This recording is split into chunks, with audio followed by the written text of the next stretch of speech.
Everyone, હું H K Barad cooking ચેનલમાંથી બોલું છું। આજે આપણે બનાવીશું સરસ એવી મીઠી લીલી તુવેરનું શાક। મેથી, દાણા અને લસણ કટિંગ કરીને રાખેલી છે। ટામેટાની ગ્રેવી, આદુ, ધાણા અને લસણની ચટણી,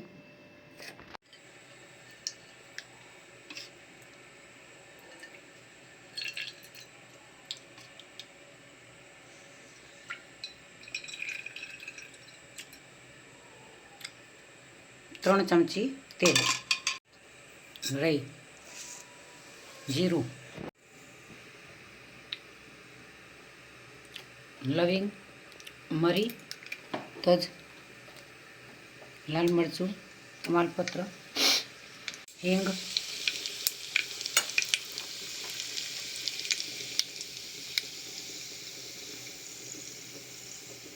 લસણ મરચાં અને આદુની પેસ્ટ, લીલી ડુંગળી, ધાણા, મેથી,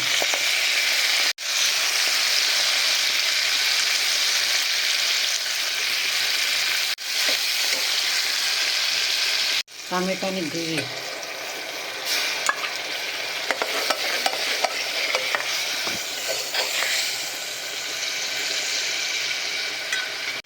હળદર, ધાણા જીરું પાવડર, લાલ મરચું, મીઠું,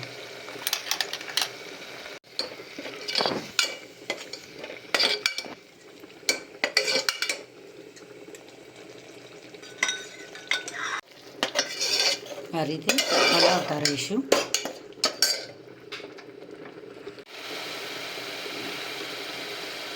લીલી તુવેરના દાણા એડ કરીશું।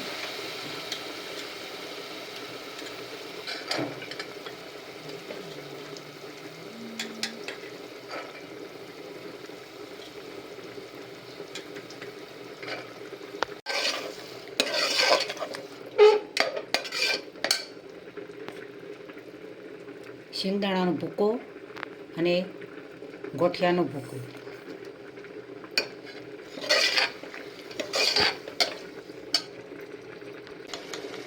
ગરમ મસાલો, કાશ્મીરી મરચું એડ કરીશું। અડધો ગ્લાસ પાણી છે।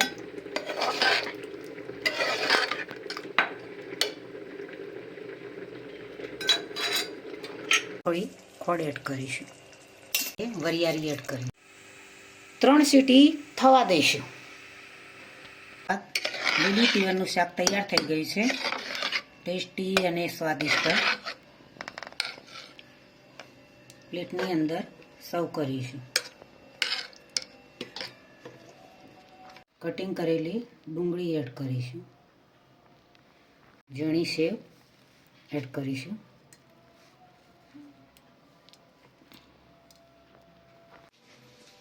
આજની રેસીપી મારી તૈયાર થઈ ગઈ છે। લીલી તુવેરનું શાક, સરસ એવું ટેસ્ટી અને સ્વાદિષ્ટ તુવેરનું શાક બનાવ્યું છે।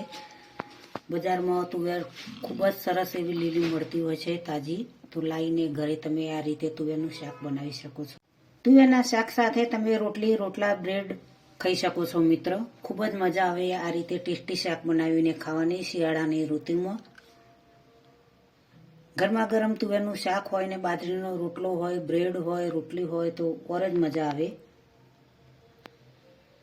તમે ઘરની ચીજોથી તેનો ઉપયોગ કરીને લીલી તુવેરનું શાક બનાવી શકો છો। સૌને ખૂબ જ સરસ એવું તુવેરનું શાક ભાવતું હોય છે। તો મિત્રો, આજની રેસીપી તમને જરૂરથી મારી ગમી હશે। મારી ચેનલને સબસ્ક્રાઈબ કરજો, મારા વિડીયોને લાઈક કરજો, શેર કરજો, બને તો કમેન્ટ કરજો।